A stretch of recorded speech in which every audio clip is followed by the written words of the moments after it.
अस्सलामुअलैकुम वरहमतुल्लाहि वबरकातुहू। Welcome back to my channel Jaunpuria recipes. आज मेरी मम्मा बनाने जा रहे हैं मैंगो स्वीट। ये कैसे बनती है ये आपको वीडियो में देखने मिल जाएगा। तो बिना टाइम वेस्ट करे चलते हैं वीडियो की तरफ।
ये स्वीट सब बन के रेडी हो चुकी है।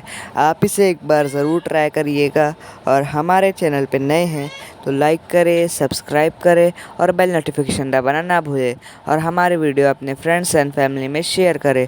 तो मिलते हैं हम नेक्स्ट वीडियो में। अल्लाह हाफिज़।